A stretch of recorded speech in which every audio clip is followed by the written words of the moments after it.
Magandang hapon po sa inyong lahat mga kapanalig mula sa Luzon, Visayas, Mindanao, Metro and Mega Manila. Magandang hapon po sa inyong lahat. At sa mga kapanalig natin, nakakatapos lamang ng kanilang pananghalian, nagre-relax.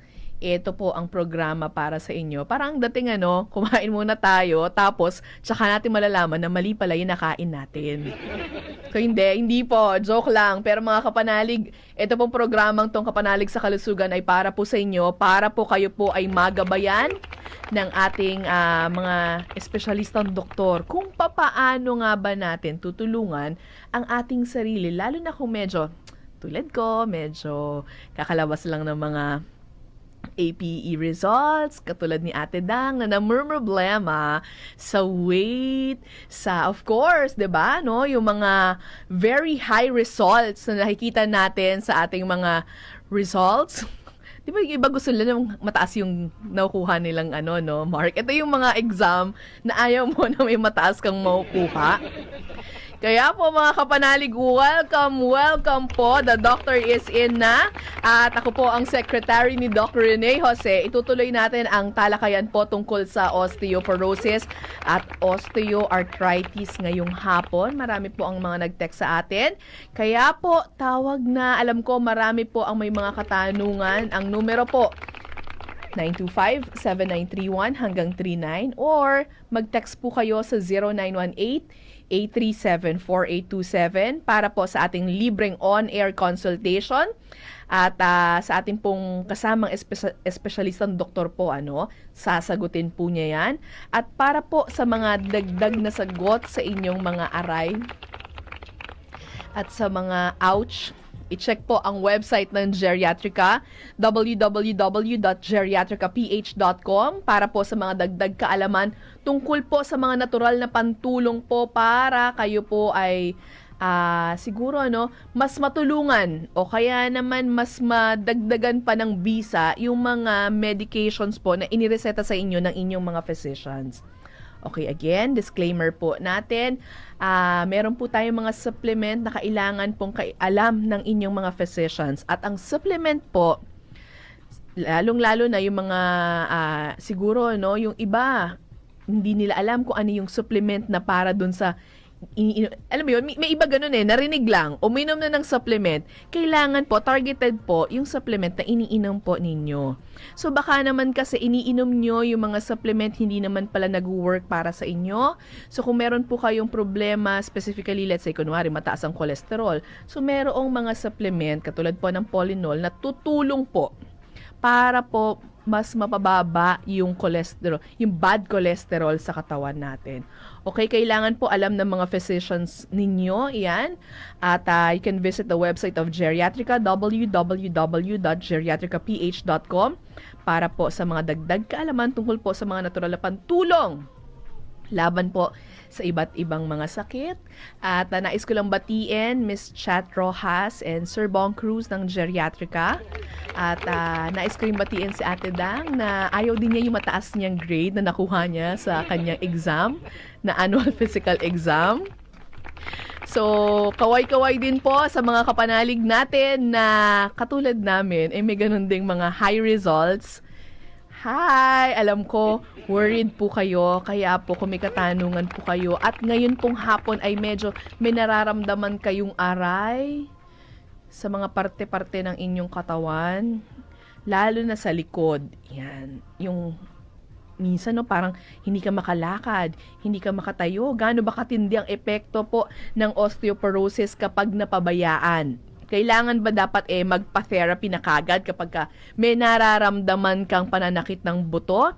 Number po natin 0918-837-4827 dahil layunin po ng ating programa ang mabigyan po kayo ng tamang impormasyon mga kapanaliga tungkol po sa mga supplements, so kung anong pwede nating kainin, anong po pwede po nating mga remedies at kung ano po yung dapat nating gawin para po ma-prevent itong mga ganitong karamdaman. So, pwede po kayo magpakonsulta, latest blood chemistry result po ninyo, kailangan natin yan. Ano pa ba? Age, gender. Sa topic po natin, osteoarthritis, osteoporosis, paki-indicate po, ano po yung trabaho ninyo o naging trabaho ninyo? Kasi kailangan malaman kung ito po ba ay medyo nakatayo po ba kayo ng palagi? Yung po bang laging nagagamit yung inyong mga tuhod sa pagtakbo, pag-akyat?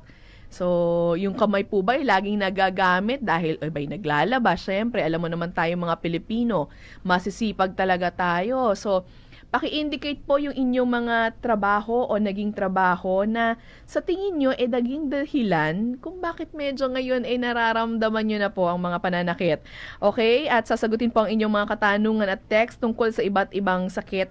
Depende po sa schedule natin. So kung hindi po namin masasagot ang inyong katanungan, don't worry dahil off-air po, kayo ay sasagutin ng ating staff mula po sa geriatrika sa tulong at sa paggabay po ng ating mga espesyalistang doktor. Sa hapon pong ito, hindi natin muna maia-announce yung ating text promo winner. Pero wag po kayong mag-alala. Next week, babawi ako. 2 ang ia-announce natin. At ang mananalo po ng isa ay, of course, makatatanggap po siya ng Osteoflex.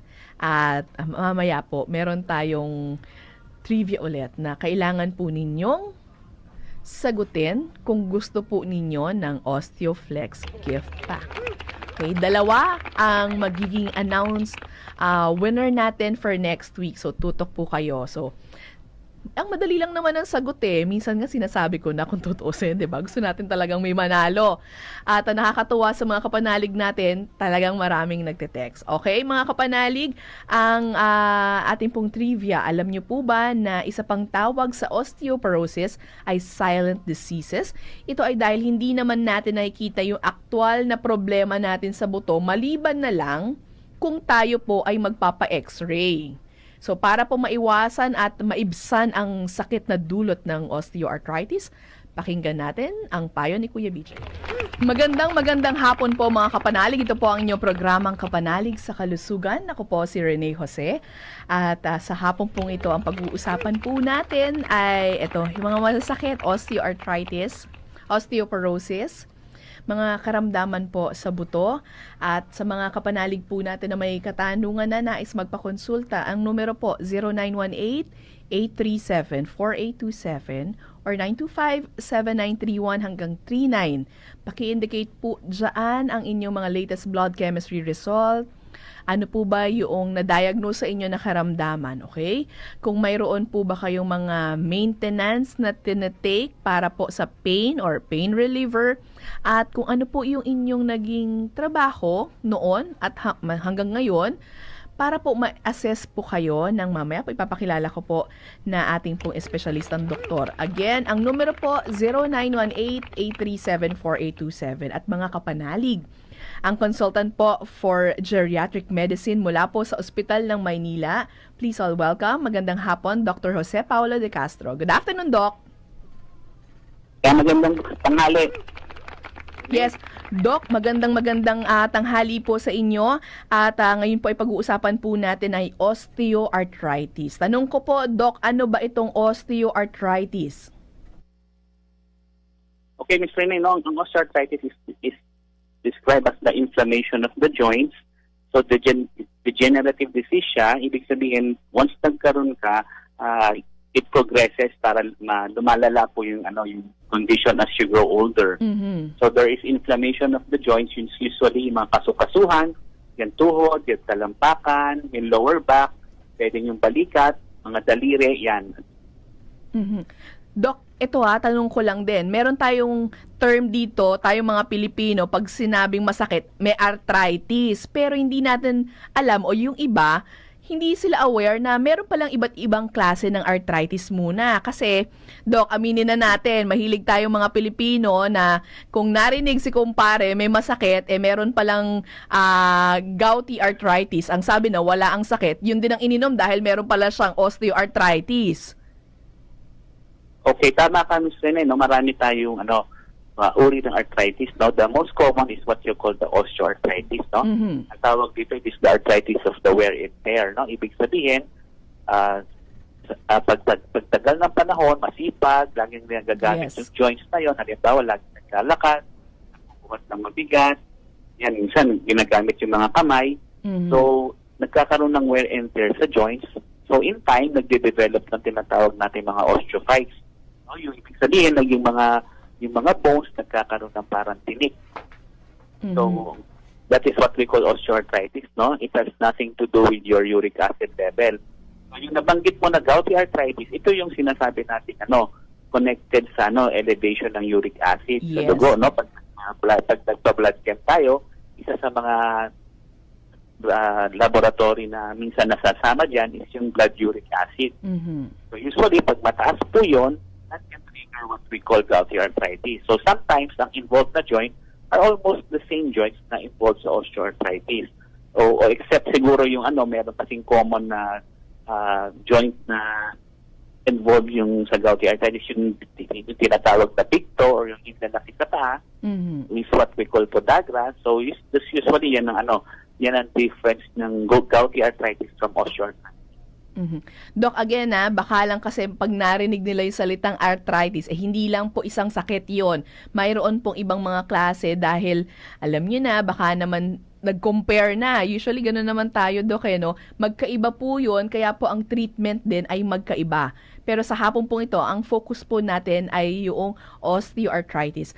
Doc, ang sintomas po ba ng osteoarthritis ay ano-ano at paano natin made-differentiate, Doc, na yung nararamdaman niyang sintomas pala na arthritis ay osteo at hindi gouty? Okay, again, ang symptoms, Ms. Rene, ng arthritis saka osteoarthritis at gouty arthritis are almost the same, no? Same joints lang involved. Usually there's inflammation and pain of the joints, no? Of the joints involved.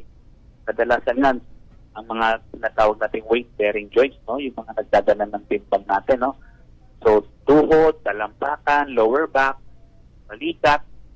So, sometimes it also involves the fingers. So, nangyayari kasi sa osteoarthritis, umiimpis na yung cartilage, no? Which is supposed to be the protection of two bones, no? Para hindi sila nagkikis-kisan. Yes. So, nangyayari with osteoarthritis, in time, as we grow old, at saka medyo masipag tayo ng kabataan, so yung supposedly cartilage that protects the joints, umiimpis po siya. So pag umiimpis po siya, nangyayari, nagdidikit po yung dalawang bones, nagkikis-kisan, so that causes the pain and the inflammation. Doc, So as opposed to yes, naman as opposed sa gouty arthritis, ang nangyayari kasi sa gouty arthritis, there's an elevation of blood uric acid.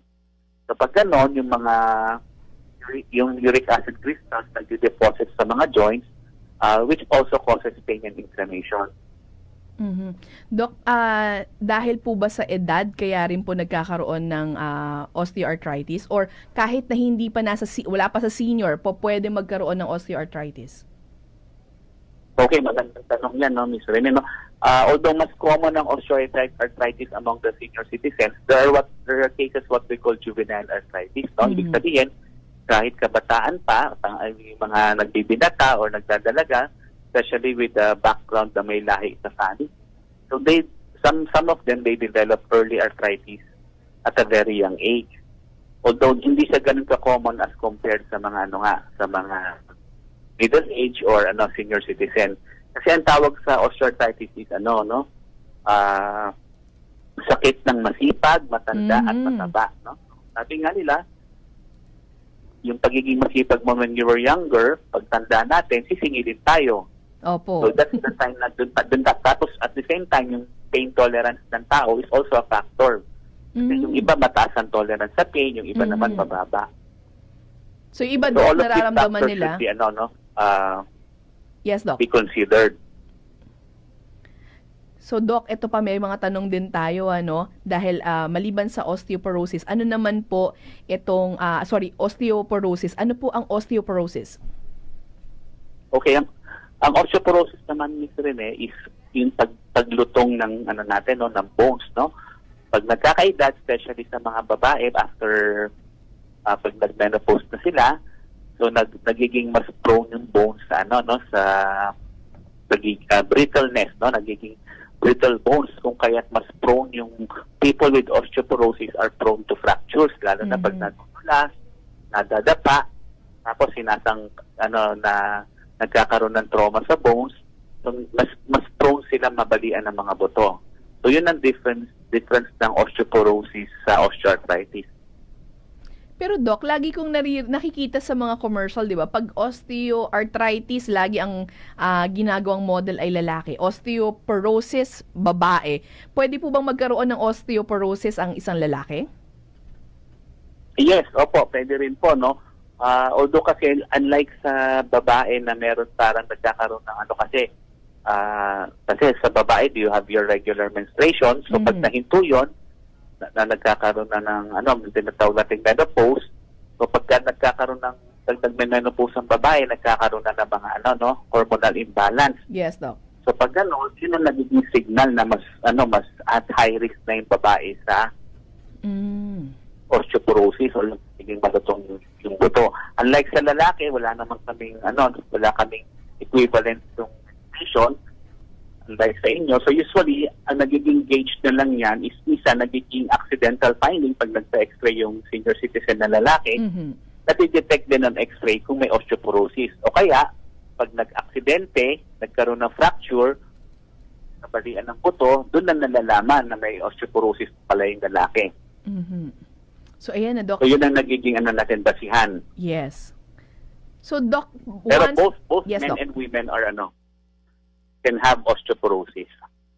So ayan, hindi lamang po mga kababaihan ang maaaring magkaroon ng osteoporosis, pati po yung mga kapanalig natin na kalalakihan. Kaya po kung kayo ay may katanungan, ang numero po 0918-837-4827. Doc, tayo po ay magpapakilala lamang po ng ating himpilan, pero meron pa po tayong mga text question na mamaya po ay inyo pong sasagutin. At Sige sa po, mga yes, Doc. At sa mga kapanalig natin, numero po 0918-837-4827. At wag po kayong bibitaw, magbabalik po ang inyong programang Kapanalig sa Kalusugan. Magandang hapon po mga kapanalig. Ito po ang inyong programang Kapanalig sa Kalusugan. Ako po si Rene Jose at kasama po natin si Dr. Jose Paulo de Castro. Siya po ay consultant for geriatric medicine mula po sa Ospital ng Maynila na tumutulong na po sa mga kapanalig natin na mayroong mga pananakit na nararamdaman. Okay, osteoarthritis at osteoporosis. Nabanggit po niya kanina, no, yung pagkakaiba po din ng nasabi nating arthritis. Okay, sa mga may katanungan, 0918-837-4827 or tawag po kayo. Tatanggapin ni Ate Leonie sa 925-7931 hanggang 39. Good afternoon, Doc. Yes, good afternoon, Ms. Winnie. Opo. Doc, may mga nagtatanong sa atin pero gusto ko lang din pong malaman paano po ba kapag ka napabayaan na ang isang tao ay mayroong osteoporosis o osteoarthritis? Okay, again, Seth, magkaiba pong medical condition. Osteoarthritis po, pag left untreated, is progressive. Ibig sabihin, habang tumatagal, lalo namamaga yung joint, lalong sumasakit, it can affect your activities of daily living, no? Tatamarin ka maglakad, tatamarin kang gumawa ng gawaing bahay. Yes, Doc. It also affects your your mental health. So some of them, pag constant chronic, some will develop depression. So minsan nalulungkot sila, wala ng gana kumain, which may also lead to malnutrition, syempre. Kasi wala na silang lagi nakakaramdam ng sakit. So it really has to be addressed, no? Hindi natin pwedeng pabayaan ng osteoarthritis. On the other hand, osteoporosis naman, again, you put yourself at risk for fractures of the bones, no? So pag accidentally nadulas tayo sa banyo, nahulog sa hagdan, or nadapa tayo at sinangkalan natin yung ating kamay, pwede tayong mabalian ng buto. It could further lead to to mga unwarranted surgery. Kasi nga, complete fractures mangyari. So, nakakaabala. So, most conditions should be addressed, no? Hindi pwede pong pinapabayaan. Kasi, Doc, yung lalo na, mabangga ka lang minsan o maumpog ka, maaari nang magkaroon ng fracture, lalo na kapag ka very brittle na yung iyong bones? Yes po, Ms. Rena. Tama po yun. So that's why very important also yung proper body mechanics. At the same time, kailangan yung pag merong mga senior citizens sa bahay, kailangan i-foolproof natin yung, yung mga lugar na pwede magkaroon ng aksidente. Halimbawa sa banyo, kailangan may hawakan sila, hindi madulas yung, yung nilalakaran nila, laging maliwanag ang ilaw. So at the same time, pag bababa na hagdan, dapat may hinahawakan, no? Kasi we don't want to cause accidents that may lead to fractures, no? Especially sa mga older citizens. Dok, kailan naman po ba dapat na magpa-therapy ng isang pasyente? Kailan kailangan Therapy. Okay, therapy. Usually, importante magpa-consult muna sa doktor, no? Para ma-assess ng doktor yung severity ng condition, no? Nung arthritis. Usually, you can recommend therapy on top of medications, no? Marami kasi holistic kasi ang approach natin in patients with osteoarthritis and osteoporosis. Yes, Doc. So usually yung mga affected na yung daily living, these are the patients na that warrants therapy, no? Para mabalik natin yung sigla, mabalik natin yung lakas ng mga joints niya para they can function better pagbalik nila sa bahay. Kaso, Dok, sasabihin nila, nako, Dok, mas masakit lalong tatama rin. So, kailangan, Dok, the more na pain na nararamdaman nila, the more that they need to move and work it out. Tama po ba? Yes, okay, no. Ang arthritis kasi, meron din you need some time to rest the joints also, Miss Rene, no?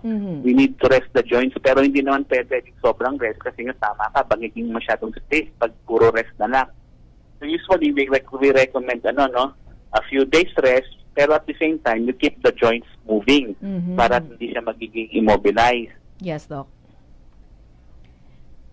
So, in terms of management naman, usually, we go conservative, no? Pag hindi masyado masakit yung joints, hindi pwedeng all the time magtitake sila ng pain relievers. Kasi alam natin may mga harmful side effects na naging dependent tayo sa pain relievers, no? Kadalasan dito yung mga effects sa gastrointestinal tract, pwedeng mag-trigger ng mga hyperacidity or ulcer, at saka yung mga allergic reactions with some medicines.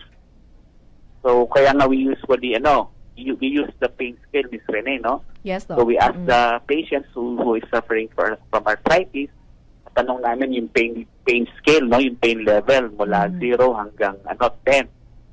So nila, kumbaga i-categorize nila yung pain from 1 to 10.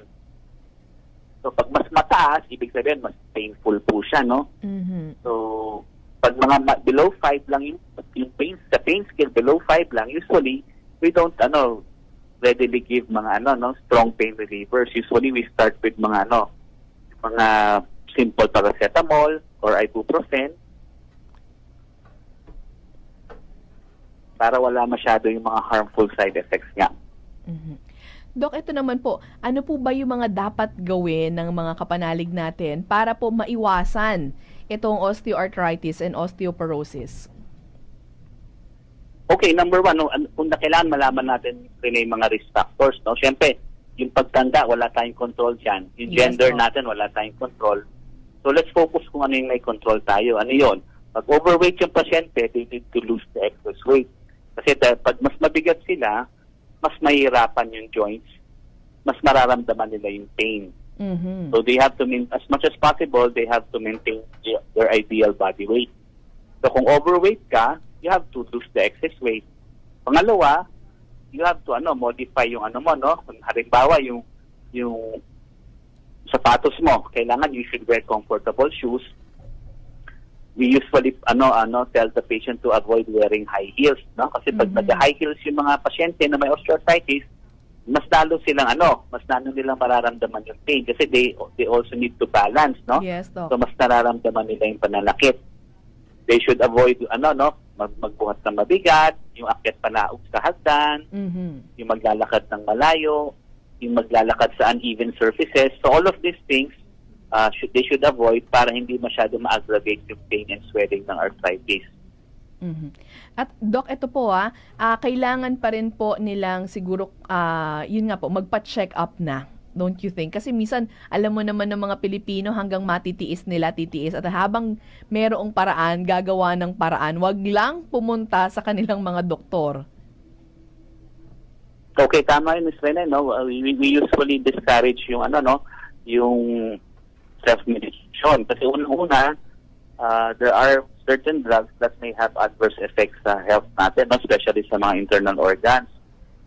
Pangalawa, yun nga, nabanggit mo kanina, sometimes tatanungin lang yung kapitbahay or kaibigan or magtatanong lang sa botika kung ano yung gamot. So again, we discourage this, no? We want to see the patient first para we could get a good history and physical exam before making the next move or prescribing the right medicine. So kailangan pa rin talaga, Doc, makita ninyo, hindi lang yung mga naririnig nila o nasabi sa kanila ng mga kaibigan nila na medication. Tama yun. No? Yeah. We discourage that. No? You have to see your family doctor first before taking any medication. Doc, magpapakilala lamang po tayo ulit ng ating himpilan. Pero sa pagbabalik po, tuloy-tuloy pa rin po, Doc, may mga nagte-text na po sa inyo at mga nagpapakonsulta po. Yes, ma'am. Okay.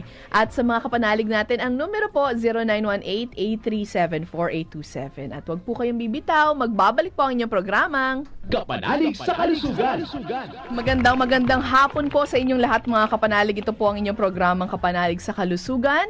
At ako po si Rene Jose at kasama po natin si Dr. Jose Paulo de Castro na tumutulong po sa mga kapanalig natin na mayroon po mga problema regarding osteoarthritis and osteoporosis at sa mga nahihirapan po ito po ang ating pong numero 0918-837-4827 o pwede po kayong tumawag kay Ate Leonie 925-7931 hanggang 39. Okay, paki-indicate po mga kapanalig ang inyong latest blood chemistry result. Paki-indicate din po kung ano po yung inyong age, gender.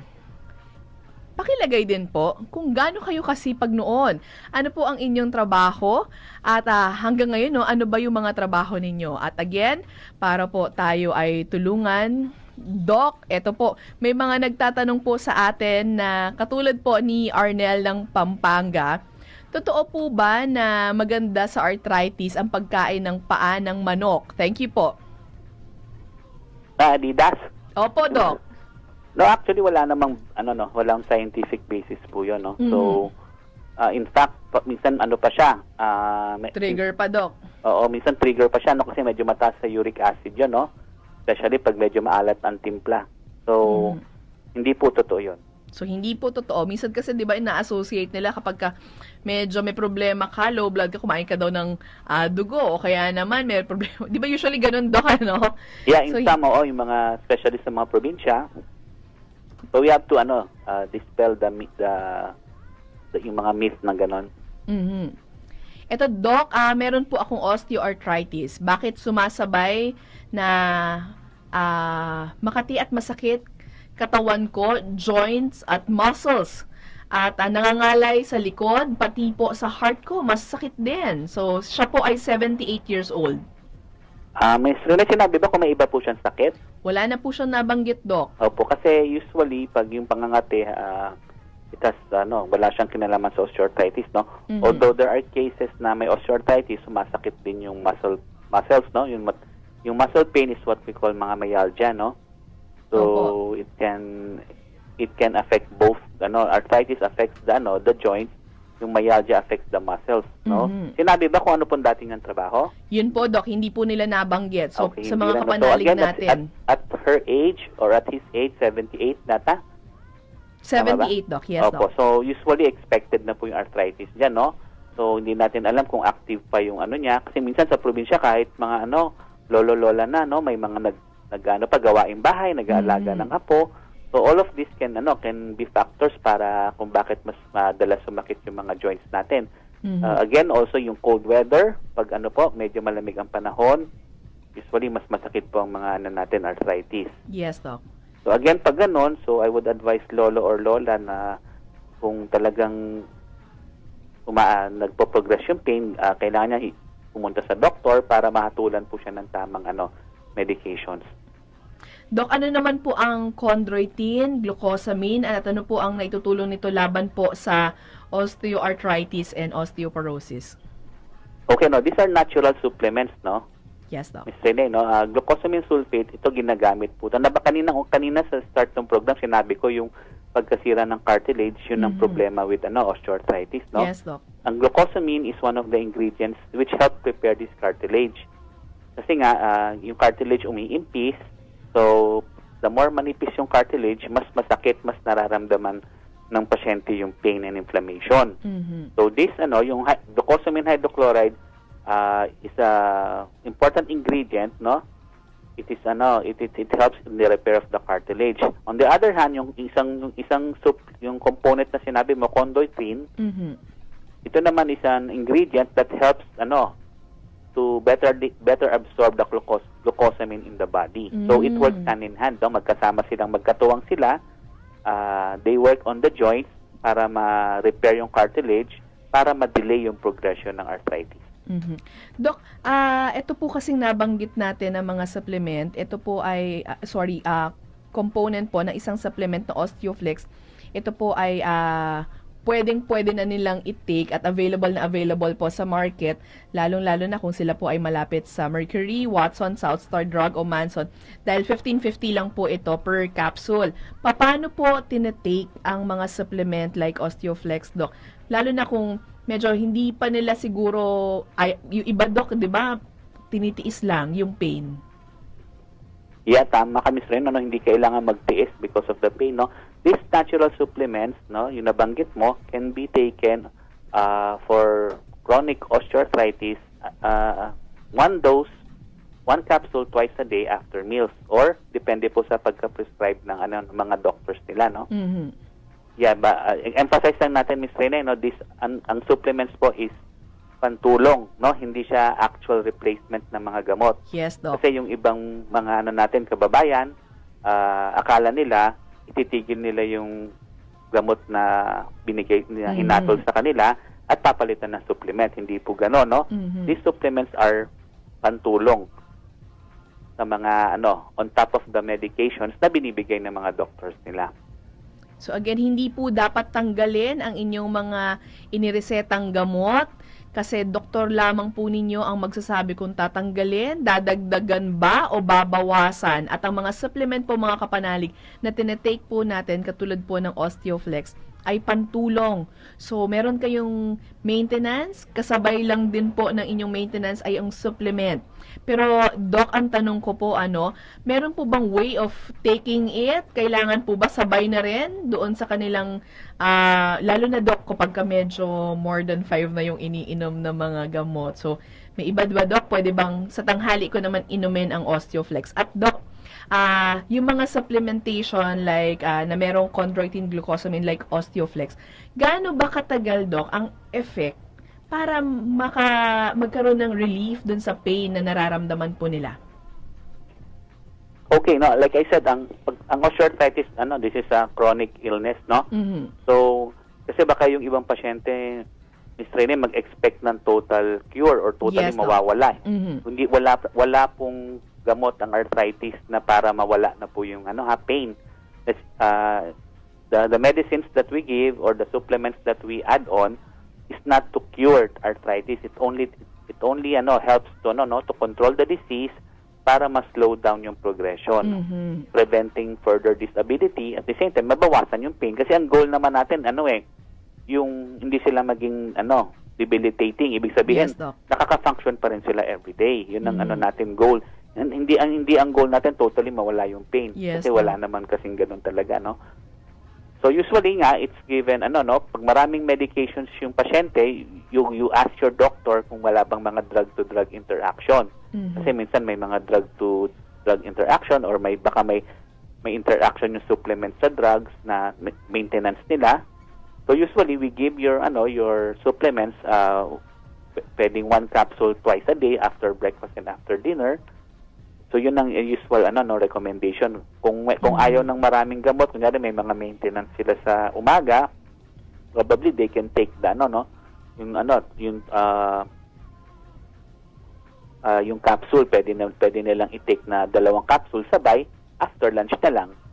So, po pwede yun, Doc, ano? So, para lang hindi rin magkaroon ng, baka minsan masobrahan na rin. Minsan nabusog na sa tubig sigurong ininom yung ating kapanalig dahil ang daming supplement at medication na tinitake. Yeah, tama yun. No? So, usually we expect mga results siguro in 2 to 3 months. No? You start to begin you start to feel yung improvement po, yung magiging mas flexible yung joints. Sometimes the swelling will also go down. So provided kailangan meron ding like I said, holistic ang approach, no? We don't depend lang on medication and supplements. Kailangan nag-exercise din yung pasyente, kailangan maingat din sa pagkain para kailangan at nagpinapahinga din nila yung joints. So kasi yung iba kasi baka maging dependent lang, ay may gamot naman, kakain lang ako, I can eat anything I want or kahit hindi ako mag-exercise. So hindi po pwedeng ganon. Kailangan po holistic po ang ang approach. Hindi lang naman sa arthritis, that goes with every other diseases. So lahat po, whether it's hypertension, diabetes. So kailangan po holistic ang approach. At sa mga kapanalig natin ang Osteoflex po, spell out ko po OsteoFlex. Osteoflex mga kapanalig ay mabibili po sa lahat ng branches ng Mercury Drug, Watson, South Star Drug at Manson sa suggested retail price po na $15.50 per capsule at ito